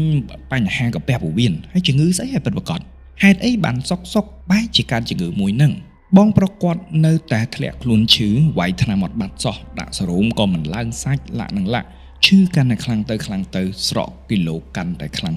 ទៅពួកគាត់ក៏សម្រេចចិត្តថាទៅពេទ្យវៀតណាមមើលនៅឯប្រទេសវៀតណាមមើលពេទ្យដែលល្បីហ្នឹងយើងសាកទៅម្ដងមើលខៃឡូវិទ្យាសាស្ត្ររបស់គេបច្ចេកវិទ្យារបស់គេវាទំនើបជាង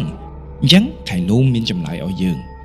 ក្នុងពេលហ្នឹងអារម្មណ៍របស់ម្ចាស់សាច់រឿងគឺនៅតែដិតដាមជាមួយនឹងផ្ទះហ្នឹងព្យាយាមគួរនិយាយថាម៉េចស្ថានភាពពងតែវីវក់ជាមួយនឹងបងនេះឈឺហេតុអ្វីបាននៅក្នុងចិត្តរបស់គាត់នៅតែដកតាក់ទិនតែជាមួយនឹងផ្ទះរបស់បងប្រុសគាត់ដែលទើបតែសង់ថ្មីនេះអារម្មណ៍របស់គាត់គិតពេលណាក៏នៅតែទាញទៅផ្ទះមួយនឹងដែរគាត់បានពិភាក្សាជាមួយនឹងម្ដាយរបស់គាត់ថាអញ្ចេះម៉ាក់ខ្ញុំសង្ស័យតែមកពីផ្ទះរបស់គាត់ដឹងផ្ទះនឹងប្រកាសជាមានបញ្ហាម៉ាក់ក្រោយពិភាក្សាគ្នាគាត់ក៏សម្រេចចិត្តទៅស្វែងរកបដាជគុណមួយអង្គនៅក្នុងវត្តល្បីមួយដែលជាបដាជគុណល្បីដូចគ្នាហ ហើយគាត់ជឿទុកចិត្តខ្លាំងមែនទែនដែលគ្រប់មានបញ្ហាការស្រោចទឹកលើករាសីរំដោះគ្រោះឬគាត់ចង់ទិញអីវ៉ាន់ចូលអីតែងទៅស្វែងរកបដិជនមួយអង្គហ្នឹងដើម្បីឲ្យដេញវេលាមើលថាទ្របមួយហ្នឹងល្អឬមិនល្អឡាក់អីចឹងទៅនៅពេលបែរទៅដល់ព្រះអង្គក៏បានយកខែឆ្នាំកំណើតរបស់ប្តីប្រពន្ធរបស់គាត់ទាំងពីរនាក់ហ្នឹងបងស្រីរបស់គាត់បងប្រុសគាត់នេះមកគុណគូមើលហើយលោកមានសង្ឃដីកាថាអញ្ចេះពួកគាត់មិនមានថ្ងៃខែណាដែលអាចសង់ផ្ទះនៅក្នុងឆ្នាំនឹងនោះទេបើសិនជាធ្វើប្រកាសជាមានបញ្ហាធ្ងន់ធ្ងរអាចប៉ះពាល់ដល់ជីវិតឆ្នាំរបស់គាត់ទាំងពីរនាក់គឺដាក់ទាំងពីរនាក់គ្មានអ្នកណាយោងអ្នកណាទេបើសិនជាគាត់រឹងហើយនៅតែបន្តសាងសង់បញ្ហាអាចកើតឡើងពីរទី1ទ្របនៅម្ចាស់ទៅឬក៏ម្ចាស់នៅហើយទ្របបាត់បង់មានលក្ខខណ្ឌពីរហ្នឹងដែលអាចកើតឡើងនៅពេលហ្នឹងហើយដែលបងស្រីទូលទៅលោកថាអូយបដិជនអើយបងបកណាទាំងពីរអ្នកសងបាត់ហើយហ្នឹងតើមានវិធីអីដោះស្រាយអត់បដិជនក៏បានឆ្លើយតបថាដោះស្រាយមានតែមួយតែប៉ុណ្ណោះគឺបដូរឈ្មោះកម្មសិទ្ធិផ្ទះនោះឲ្យទៅអ្នកណាម្នាក់ដែលមានរាសីខ្ពស់ដែលមានយាអ៊ុនល្អដែលមានយាអ៊ុនយឹតយោងដែលស័ក្តិសមជាមួយនឹងទីចតីដីហើយនឹងស័ក្តិសមនឹងការសង់ផ្ទះនៅក្នុងឆ្នាំហ្នឹងត្រូវធ្វើលិខិតទិញដូរលក់ដាច់លិខិតដូចមែនតែម្ដងមានប្រថាប់ត្រាមានអីត្រឹមត្រូវគឺដូចលក់ឲ្យម្នាក់នឹងដាច់ណាផុតពីផ្ទៃកម្មសិននឹងហើយបងគាត់ទាំងពីរនាក់នៅផ្ទះហ្នឹងក៏លែងមានបញ្ហាអីដែរព្រោះឈ្មោះនៃអចលនទ្រព្យហ្នឹងលែងជាកម្មសិទ្ធិរបស់គាត់បានទទួលដំណឹងប៉ុណ្ណឹងហើយចាក់ចេញពីព្រះសង្ឃចាក់ចេញពីគាត់លោក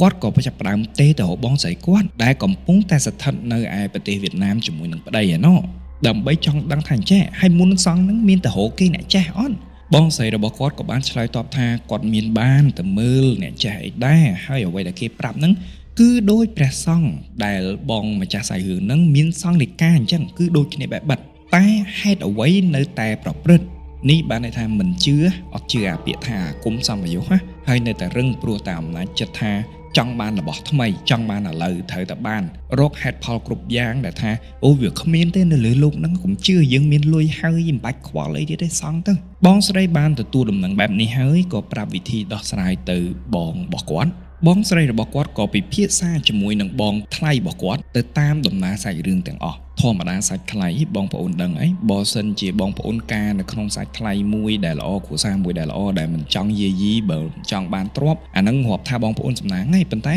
សាច់ថ្លៃមួយចំនួនវាមិនអញ្ចឹងតែងតែប្រទៀងបន្ទង់ចង់បានខាងគេចង់បានខាងខ្ញុំនឹងឯងអញ្ចឹងហើយដើម្បីឲ្យមានតម្លាភាពបងស្រីគាត់យកមកបងប្អូនរបស់គាត់ដែលមានគូទាំងអំបាលមកហ្នឹងយកថ្ងៃខែឆ្នាំទាំងអស់បងថ្លៃរបស់គាត់នេះយកថ្ងៃខាងគាត់នោះថ្ងៃខែឆ្នាំកណ្ដាលទាំងអស់យកមកផ្គូផ្គងគ្នា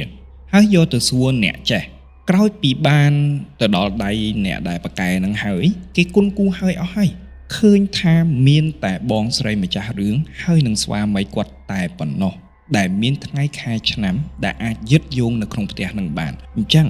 គេបានណែនាំថាកម្មសិទ្ធិប្លង់រឹងឬក៏កម្មសិទ្ធិអចលនទ្រព្យមួយនឹងត្រូវតែវេមកឲ្យបងស្រីជាម្ចាស់សាច់រឿងតែដដែលបញ្ហាសាច់ថ្លៃសាច់បង្កើតវានៅតែកើតឡើងសម្រាប់ចិត្តចុងក្រោយខាងប្តីរបស់គាត់ទាមទារយកដាក់ខាងគាត់ដែលមានថ្ងៃខែប្រហាក់ប្រហែលឆ្នាំជាមួយនឹងបងស្រីហើយនឹងបងប្រុសម្ចាស់សាច់រឿងនឹងឯងបងស្រីក៏គាត់មិនខ្វល់ខ្វាយដែរគាត់ថាអានឹងផ្ទះរបស់គេធ្វើមិនក៏ជាការសម្រេចចិត្តរបស់គេទៅកុំឲ្យមានបញ្ហាថាអូខាងប្រពន្ធនឹងទាមទារដាក់ប្អូនរបស់ខ្លួនឯងឥឡូវទៅគ្រួសារគេមានសក់របៀបម៉េចទៅរបៀបហ្នឹងទៅពិធីប្រូម្ចាស់ក៏បានប្រារព្ធឡើងហើយបងប្រុសរបស់គាត់ក៏ចាប់ផ្ដើមមានសភាពធូរបន្តិចធូរបានតែបន្តិចស្រាប់តែធ្លាក់ខ្លួនឈឺធ្ងន់ជាងមុនទៅទៀតពួកគាត់ក៏ចាប់ផ្ដើមរត់ទៅរកពេទ្យម្ដងទៀតតើលទ្ធផលពេទ្យបង្ហាញដូចម្ដេចពេទ្យបានប្រាប់ថាបងប្រុសរបស់គាត់មានមហារីកក្រពះពោះវៀនដែលពិនិត្យមើលហើយអស់ហើយគ្រប់ពេទ្យអស់ហើយតាំងពីដើមមកអើយមិនដែលឃើញមេរោគមហារីកនៅក្នុងក្របឈាមរបស់គាត់នោះឡើយគួរអីដឹងអត់បងប្អូនមេរោគមហារីកហ្នឹងមិនថាកើតនៅកន្លែងណាមិនថាកើតលើសូដនមិនថាកើតនៅលើស្បូនមិនថាកើតនៅលើអវយវៈបំនៅព្រមមិនថាកើតនៅកន្លែងណាក៏ដោយនៅលើខ្លួនប្រាណណាព័ត៌មាននៅក្នុងឈាមអាចប្រាប់បានប៉ុន្តែហេតុអ្វីបានពិនិត្យមើលច្រើនដងហើយមិនឃើញសោះស្រាប់តែផ្លាស់ប្ដូរហើយនេះធូរបានបន្តិចធ្លាក់ខ្លួនទៅឈឺវិញលេចចេញមេរោគមហារីកកើតឡើងទៅវិញ នៅវិនាទីចុងក្រោយបងស្រីបានទៅមើលបងប្រុសរបស់គាត់ជាដង្ហើមចុងក្រោយអ្វីទៅដែលគាត់បានឃើញអ្វីដែលគាត់បានឃើញគឺបងប្រុសរបស់គាត់នៅសល់តែស្បែកដណ្ដប់ឆ្អឹងតែប៉ុណ្ណោះពីមនុស្សម្នាក់ដែលមានទម្ងន់90គីឡូអត់អីសោះល្អជាអត់មានបញ្ហាអីសោះធ្លាក់ខ្លួនឈឺមកក្រឹបនឹងបែរជានៅសល់តែស្បែកហើយនឹងដប់ឆ្អឹងណាហើយពេលវេលានោះគឺជាពេលវេលាចុងក្រោយជាលើកចុងក្រោយដែលគាត់បានឃើញបងថ្លៃរបស់គាត់បងថ្លៃរបស់គាត់ក៏បានអស់បុណ្យទៅតែយ៉ាងម៉េចដែរបងប្អូនទាំងអស់គ្នាយល់យ៉ាងណាដែរសម្រាប់សាច់រឿងនេះគឺជាសោកនាដកម្មនៃការបាត់បង់សមាជិកក្នុងក្រុមគ្រួសារចឹងទៅបន្តថាបងប្អូនជឿមិនជឿខ្ញុំមិនដឹងទេតែសម្រាប់ខ្ញុំជ្រើសរើសជឿហើយអាគមសមយុសវាសពទាំងអស់គ្នាការសាងសង់ផ្ទះបើសិនជាបងប្អូនជឿទៅលើបែបហុងស៊ុយវិជាសាស្ត្រណាសូម្បីតែដំផ្ទះខុសទិសក៏អាចដាក់បានដែរសូម្បីតែបង្កសំឡេងណាមួយដែលក្ដុងក្ដាំងនៅទិសណាមិនល្អក៏អាចប៉ះពាល់ដល់រាសីទាំងមូលដែរចុះទម្រាំតែសង់ផ្ទះដាក់ឈ្មោះខ្លួនឯងជាម្ចាស់ផ្ទះទៀតនេះហើយឈើគាត់អត់មានចម្ងល់អីទេថាហេតុអីបានគេលក់ផ្ទះឈើឲ្យគាត់ហើយសង់ផ្ទះឈើថ្មីវាអត់តំណងទាល់តែសោះវាមានអីពិបាករើផ្ទះចាស់ទៅហើយថែមឈើមកសង់ទៅរូបរាងថ្មីទៅក៏បានដែរបើមិនចង់តទេត្រូវអត់បងប្អូនតែនេះគេលក់ឈើនឹងតែម្ដងណាឲ្យមកគាត់ហើយគាត់សុខចិត្តទៅទិញអានេះគេថាម៉េចហេតុតែចង់បានណាមិនក៏លែងមានសំណួរសួរមិនក៏លែងឆ្ងល់ណាឲ្យតែចង់បានរបស់ខ្លួនឯងចង់បានតម្លៃមួយដែលល្អហើយទៅអត់ដែលមានសំណួរថាហេតុអីបានគេលក់ឲ្យហេតុអីគឺអត់ទាល់តែសោះរហូតដល់ធ្លាក់ខ្លួនបាត់បង់ជីវិតហើយនេះជាសោកនាដកម្មមួយដែលសាច់រឿងទាំងមូលដែលខ្ញុំបានអានដែលខ្ញុំយកមកបកស្រាយនឹងវាជាវិបដិសារីវាជាការស្ដាយក្រោយហើយខ្ញុំជឿជាក់ថាប្រពន្ធរបស់គាត់សពថ្ងៃនេះដែលនៅមានបជននេះក៏គាត់តែងតែគិតដែរថាផ្ទះមួយហ្នឹងហេតុអីដោយសារត្រឹមតែផ្ទះបើមិនដឹងជារឿងផ្សេងតែដឹងហើយឮហើយហេតុអ្វីមិនអាចបង្ការបានចឹងសង្ឃឹមថាបងប្អូនមុននឹងទិញរបស់ធំចូលខ្ញុំអត់រាប់ទេលក្ខណៈទូរស័ព្ទលក្ខណៈខ្មៅដៃសភៅអីអារបស់ទូចយើងមិនបាច់និយាយទេតែចូលតែ 100000 ឡើងហើយណាមានទាំងឡានមានទាំងម៉ូតូថា2-3000ហ្នឹងអាម៉ូតូអារបស់ដែលយើងត្រូវបររាល់ថ្ងៃអាប្រចាំជាប់មួយយើងរាល់ថ្ងៃជួយយើងក្នុងការរករបស់ហូស៊ីជួយយើងក្នុងការបង្កើនសម្ភារៈមង្គលនេះអារបស់អស់ហ្នឹងនេះគួរតែរើសថ្ងៃខែឲ្យត្រឹមត្រូវវាមិនខាតបង់អីទេទៅរកអ្នកចេះទៅគេមិនយកថ្លៃទេច្រើនណាស់ដាក់ទៅនៅ$10ហ្នឹងបើគេអ្នកចេះពិតប្រាកដទៅគេមិនទាមរាប់ពាន់ទេជឿខ្ញុំទៅ$10 $20ថាអស់ល្បឺតចុះ$100ត្រឹម100ហ្នឹងបងប្អូនបើធៀបជាមួយនឹងទ្រព្យសម្បត្តិដែលបងប្អូននឹងទិញចូលមកនេះមានតម្លៃរាប់ពាន់រាប់ម៉ឺនរាប់សែននេះតើវាស័ក្តិសមអត់នៅក្នុងការទិញសេចក្តីសុខរបស់បងប្អូនទិញនៅភាពជឿជាក់មួយដែលថាចូលមកដឹងតែចម្រើនអត់ស័ក្តិសមទេវាពិតជាស័ក្តិសមណាស់អញ្ចឹងកុំខ្លាចអីនឹងចំណាយអារបស់អស់ហ្នឹងណាបងប្អូនណាសាច់រឿងរបស់បងស្រីមិនទាន់ចប់ត្រឹមប៉ុណ្្នឹងទេគាត់បន្ថែមសាច់រឿងមួយចំនួនទៀតមកឲ្យខ្ញុំនៅក្នុងសាច់រឿងទី3កូនពៅហ្នឹងគាត់ថាអញ្ចេះគាត់ជាអ្នកឧស្សាហ៍ជួបហើយឧស្សាហ៍ឃើញគាត់តែងតែដឹងរឿងមុនហើយបើសិនជាមានអមនុស្សឬក៏អត់គឺគាត់ដឹងហ្មងអារម្មណ៍គាត់គឺដឹងហ្មងថាកន្លែងហ្នឹងមានឬក៏អត់មានអញ្ចឹងបកទៅគាត់គាត់វ័យអាយុប្រហែលជា7ឆ្នាំគាត់រស់នៅជាមួយលោកយាយគាត់ម្នាក់នៅម្ដុំផ្សារដូចមិចរាជធានីភ្នំពេញលោកយាយរបស់គាត់គឺជាពុទ្ធសាសនិកជាពុទ្ធបរិស័ទចំណោះជើងវត្តអញ្ចឹងថ្ងៃបុណ្យថ្ងៃទានសិលតូចសិលធំគឺមិនដែលខានទេតែងតែរៀបចំចង្ហាន់បត់ផ្កាបត់អីហ្នឹងយកទៅថ្វាយព្រះយកទៅប្រគេនព្រះសង្ឃហើយគាត់ត្បិតថាគាត់នៅអាយុ7ឆ្នាំមែនតែគាត់ស្រឡាញ់ចូលចិត្តខាងធ្វើបុណ្យធ្វើទានហ្នឹងណាហើយគាត់តែងតែទៅជាមួយនឹងលោកយាយរបស់គាត់អត់ដែលដាច់ទេរាល់ថ្ងៃបុណ្យថ្ងៃទានសិលតូចសិលធំហ្នឹងគាត់តែងតែងើបទៅពីព្រលឹមទៅវត្តធ្វើចង្ហាន់ធ្វើម្ហូបនិងរៀបចំកិច្ចនានានៅវត្តនឹងឯងបញ្ជាក់ផងដែរនាសម័យនោះវាមិនទាន់មានម៉ាស៊ីនត្រជាក់ទំនើបនោះទេចឹងនៅក្នុងផ្ទះដែលគាត់គេងជាមួយនឹងគឺគាត់គេងដាក់កង្ហាជាមួយនឹងលោកយាយរបស់គាត់ឲ្យការចងមុងមានថ្ងៃសិលមួយគាត់លងលក់ក្នុងការគេងដោយសារជាក្មេងតូចអាយុ7ឆ្នាំចឹងហើយគាត់គេងលក់ស្កប់ស្កល់ខ្លាំងមែនទែនលោកយាយរបស់គាត់ថ្ងៃនោះងើបទៅវត្តជាថ្ងៃសិលគាត់ឃើញចៅរបស់គាត់នេះឃើញគេងលក់ពេកអាណិតចៅក៏មិនហ៊ានដាស់ដែរទុកឲ្យគាត់គេងម្នាក់ឯងនៅក្នុងមុងហ្នឹងនៅពេលដែលលោកយាយបានចាក់ចេញទៅវត្តស្រាប់តែមានខ្យល់មួយបក់ផើយមុងរបស់គាត់ឡើងមកហើយមានកូនកន្លាតមួយមកវាចូលនៅក្នុងមុងរបស់គាត់បានសម្រេច វាមកប៉ះត្រឹមដៃរបស់គាត់នេះអង្តែនរបស់វាមកអែលដៃរបស់គាត់នេះធ្វើឲ្យគាត់ភ្ញាក់កន្ត្រាក់ពេលដែលគាត់ដឹងខ្លួនមិនមែនត្រឹមតែកាឡាទេដែលគាត់ឃើញតែគាត់ឃើញមនុស្សប្រុសម្នាក់សម្បុរខ្មៅបែបផែនជាខ្មែរបុរាណស្លៀកក្បិនពណ៌ក្រហមហើយមានចងក្បាលដោយក្រណាត់ក្រហមបែបផែនជាអ្នកតាតំបន់កំពុងតែច្រត់ចង្កេះហើយឈរមើលគាត់សម្លឹងមើលបុរសម្នាក់ហ្នឹងក្រែងថាអញ្ចេះខ្លួនឯងមកមើលដឹងទៅមិនឃើញអីផ្ដេសផ្ដាសអញ្ចឹងគាត់មិនអស់ចិត្តគាត់ខំប្រឹងញីភ្នែកទៀតហើយគាត់មើលឃើញដដែលគាត់ញីភ្នែកម្ដងណាក្រោយបុរសម្នាក់ហ្នឹងគឺនៅតែនៅនឹងដដែលរហូតដល់គាត់ញីភ្នែកចុងក្រោយបុរសម្នាក់ដែលបែបផែនបុរាណហ្នឹងបានផ្លាស់ប្ដូរคล้ายទៅជាពូរបស់គាត់ឃើញបែបហ្នឹងគាត់ក៏គេងទៅវិញទៅព្រឹកឡើងនៅពេលដែលម៉ោង 7-8 ព្រឹកអីហើយណាគាត់ងើបមកគាត់ស្រស់ស្រូបអាហារពេលព្រឹកគាត់ក៏ប្រាប់ថាអញ្ចេះគាត់បានឃើញអីអញ្ចឹងទៅនៅពេលដែលជុំគ្នាមួយលោកយាយមួយពូគាត់ណាពូគាត់ក៏ប្រាប់ថាអញ្ចេះឃើញស្អីផ្ដេសផ្ដាសគាត់នឹងឯងមានណាគេទៀតគ្មានណាគេមកតនេមើលក្មួយឯងទេដូចអញ្ចឹងពូនឹងឯងអ្នកឈោមកមើលមកមីតែខ្លួនឯងដូចអញ្ចឹងឯងមិនដឹងថាគាត់និយាយមែនកុំឲ្យគាត់ខ្លាចឬក៏ជាអ្វីផ្សេងរាប់ចាប់ពីពេលនោះគាត់ក៏ចាប់ផ្ដើមឃើញចាប់ផ្ដើមទទួលសញ្ញាចាប់ផ្ដើមមានអារម្មណ៍បើសិនជាទីតាំងនោះមានអមនុស្សនេះគឺជាដើមហេតុទី1ចាប់ផ្ដើមមានប្រស្រ័យតាក់ទងជាមួយនឹងអមនុស្សនឹងឯងសម្រាប់ខ្ញុំហ្មងសាច់រឿងមួយនេះវាអាចមានរឿងពីរខ្ញុំបានទៅសួរគាត់ថាតើនៅក្នុងម្ដុំផ្សារដូចមិចហ្នឹងមានអ្នកតាតំបន់អត់ធម្មតានៅក្នុងរាជធានីភ្នំពេញអ្នកដែលគ្រប់គ្រងគឺមានមនុស្ស2នាក់ទី1គឺលោកយាយដូនពេញទី2គឺលោកតាបច្ចៅគឺមាន2អង្គដែលថែរក្សានៅក្នុងទីក្រុងភ្នំពេញតែនៅក្នុងភូមិតំបន់តូច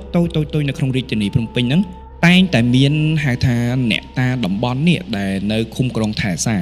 ចឹងអ្នកតាតំបន់ហ្នឹងអាចបង្ហាញខ្លួនឲ្យគាត់ឃើញដោយសារតែវាដល់ពេលដល់និស្ស័យគាត់ត្រូវឃើញហើយដោយសារតែគាត់ជាអ្នកស្រឡាញ់ខាងធម៌ខាងអាផងនោះចឹងក្នុងករណីហ្នឹងក៏គេអាចបង្ហាញខ្លួនឲ្យឃើញដែរក្នុងករណីមួយទៀតក៏អាចកើតឡើងដោយសារតែគាត់ខ្លួនឯងផ្ទាល់បានឃើញពីអតីតជាតិរបស់ពូរបស់គាត់អាហ្នឹងក៏អាចកើតឡើងបានដែរមកដល់ចំណុចនេះបើសិនជាបងប្អូនទាំងអស់គ្នាឮសំឡេងរំខានដោយសារតែមេឃឥឡូវនេះកំពុងតែភ្លៀងហើយយើងថតអត់ទាន់ចប់ខ្ញុំ record អត់ទាន់ចប់ចឹងហើយយើងបន្តសាច់រឿងរបស់យើងបន្តសាច់រឿងរបស់បងស្រីដដែលយើងឈានចូលមកដល់ឆ្នាំ2017ដែលគាត់បម្រើការហើយគាត់ត្រូវចុះបេសកកម្មនៅឯខេត្តព្រះវិហារនៅពេលនោះខេត្តនោះមិនទាន់អភិវឌ្ឍនៅឡើយទេមិនសូវមានអូតែស្អាតនៅកញ្ឆក់កណ្ដៀតកន្លែងគេងអីក៏មិនសូវស្អាតដែរគាត់ក៏សម្រេចចិត្តជាមួយនឹងក្រុមការងាររបស់គាត់នេះកក់នៅអូតែលមួយនៅពេលដែលទៅដល់អូតែលនោះហើយគាត់បើកទ្វារបន្ទប់ដែលជាបន្ទប់គាត់ត្រូវស្នាក់នៅហ្នឹងស្រាប់តែគាត់ធុំក្លិនដូចរៀងក្លិនដីក្លិនខ្មិះវាអត់សូវស្អាតណា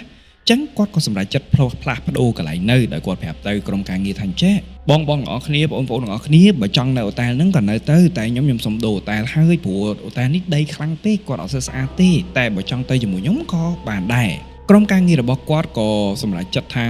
កុំអីទៅតាមបងស្រីទៅឥឡូវនេះយើងចូលដល់អូតែលទី2ក្រុមការងាររបស់គាត់ស្នាក់នៅជាន់ខាងក្រោមហើយគាត់ស្នាក់នៅជាន់ខាងលើតែម្នាក់ឯងនៅពេលដែលគាត់ឡើងចណ្ដើរទៅជាន់មួយជាន់ទៀតនេះគាត់ឆ្ងល់តែចេះហេតុអីបានទុកឲ្យគាត់នៅជាន់លើតែម្នាក់ឯងនៅបន្ទប់ខាងក្រោមនៅសល់តាហេតុអីមិនដាក់គាត់នៅខាងលើអញ្ចឹងហើយឲ្យអ្នកផ្សេងគេនៅខាងក្រោមគាត់ឆ្ងល់តែគាត់អត់មាត់ទេនៅពេលដែលគាត់ឡើងចណ្ដើរគាត់សង្កេតឃើញថាជួរបន្ទប់នៅខាងឆ្វេងដៃរបស់គាត់នេះចងខ្សែរបៀបអាខ្សែរបៀបកូវីដសម័យ COVID អាចងពាត់អញ្ចឹងណាហាមចូលនៅក្នុងប្លុកខាងឆ្វេងហ្នឹងគាត់ឃើញហើយគេយកខ្សែហ្នឹងមកបិទគប់ហើយគេយកកត្រកដោយអាកត្រកដាក់កសែងដាក់អីហ្នឹងមកដាក់នៅចំកណ្ដាលផ្លូវចូលទៅខាងឆ្វេងហ្នឹងទៀតគឺអត់ឲ្យចូលដាច់ខាតតែម្ដងគាត់ងាកមើលហើយមានចម្ងល់គាត់ក៏បែរមកខាងស្ដាំតម្រង់ទៅបន្ទប់របស់គាត់បញ្ជាក់ថានៅពេលដែលគាត់ឡើងហ្នឹងក៏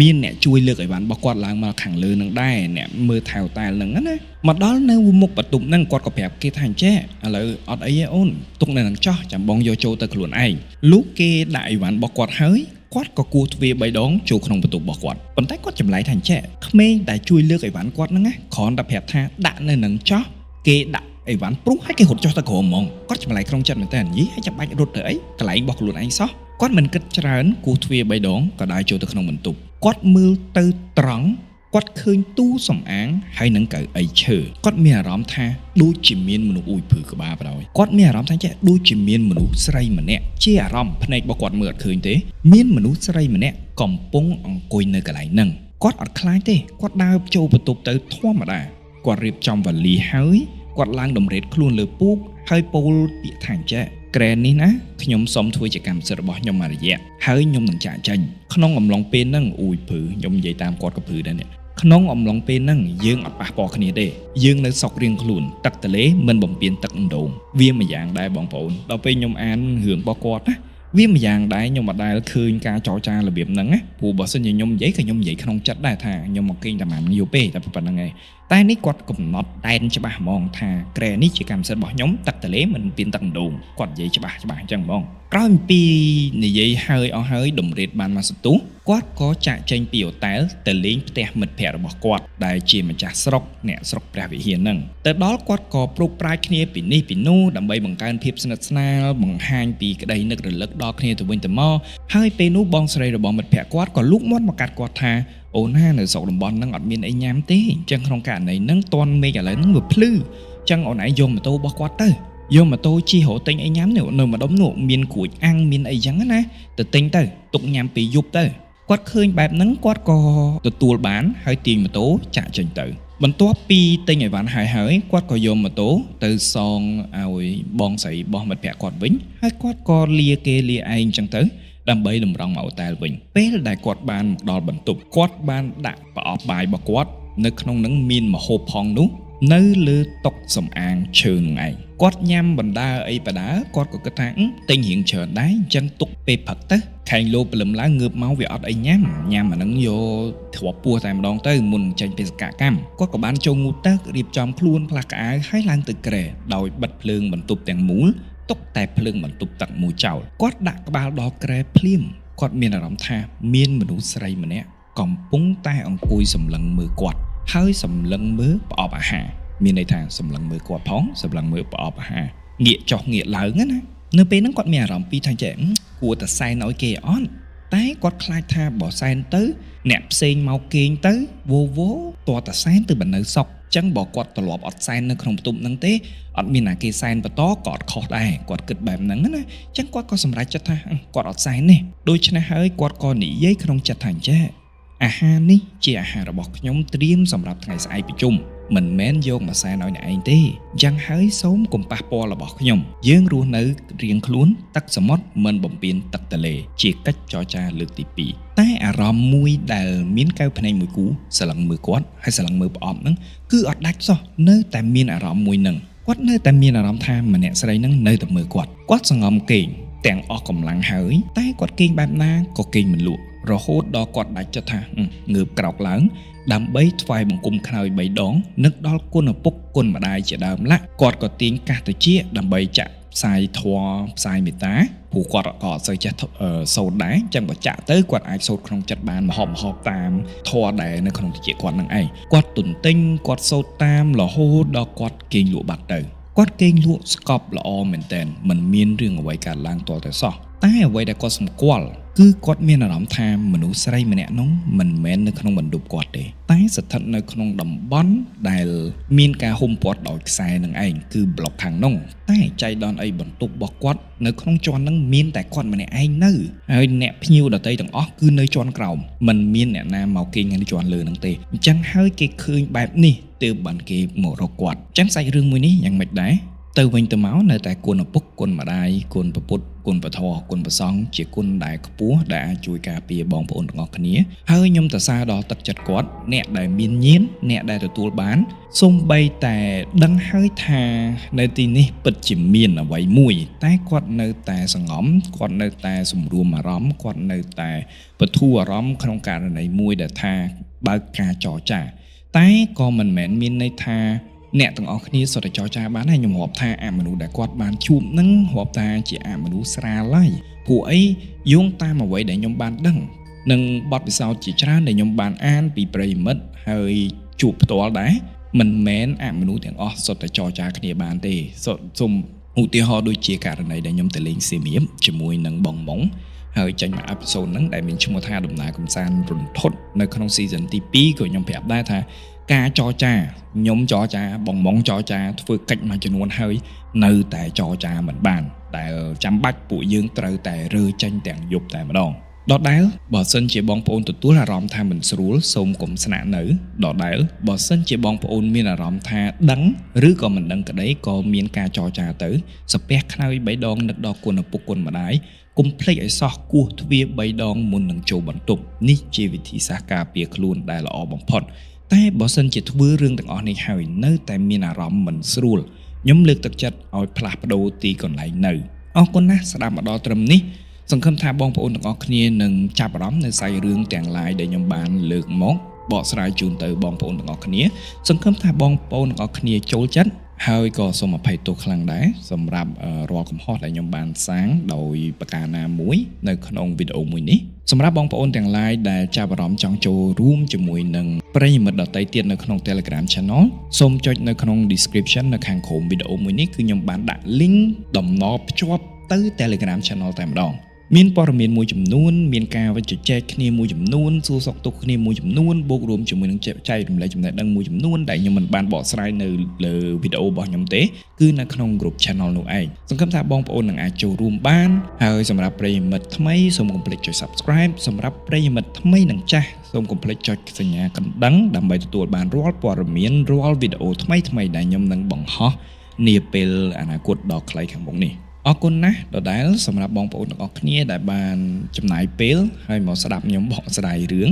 ហើយអរគុណសម្រាប់ការគាំទ្រនំប៉័ងហោះបើសិនជាបងប្អូនមានកម្មវិធីមិនថាតូចមិនថាធំសូមកុំភ្លេចនំប៉័ងហោះទាំងប៉ាតេទាំងសាច់នៅខាងក្នុងគឺពួកយើងធ្វើដោយដៃ 100% ធ្វើខ្លួនឯង 100% អញ្ចឹងហើយមិនថាកម្មវិធីកម្រិតប៉ុណ្ណានោះទេគឺពួកយើងអាចផ្គត់ផ្គង់គឺពួកយើងអាចបញ្ជូននៅនំប៉័ងប៉ាតេដែលមានរសជាតិឆ្ងាញ់ខុសប្លែកពីនំប៉័ងប៉ាតេដទៃហើយជាស្នាដៃកូនខ្មែរទៀតជូនទៅអតិថិជនហើយនឹងជូនទៅភ្ញៀវកិត្តិយសនៅក្នុងកម្មវិធីរបស់បងប្អូនមិនថាជាកម្មវិធីផ្លូវការឬកម្មវិធីមិនផ្លូវការខណៈពេលនេះសូមជូនពរឲ្យបងប្អូនទាំងអស់គ្នាជួបតែរឿងល្អទៅណាមុខណាជួបតែសេចក្តីសុខសេចក្តីចម្រើនប្រកបរបររកស៊ីទទួលទានចិញ្ចឹមជីវិតរាល់ថ្ងៃមានស្គាល់តែពាក្យថាចម្រើនហើយក៏ជូនពរឲ្យគ្រួសាររបស់បងប្អូនទាំងអស់ស្គាល់តែភាពសុខដុមរមនាទៅជាក់ទៅជុំស្រឡាញ់គ្នាល្អោកល្អឿនទៅទីចិត្តទីឆ្ងាយមិនថាទៅដល់ជើងមេឃណាទេគឺមានតែអ្នកស្រឡាញ់រាប់អានមានតែអ្នកដែលផ្ដល់ឱកាសល្អជូនទៅបងប្អូនអរគុណណាស់សម្រាប់ពេលនេះខ្ញុំបាទវីទូសូមអរគុណនិងសូមជម្រាបលាយើងជួបគ្នានៅអេពីសូតក្រោយទៀត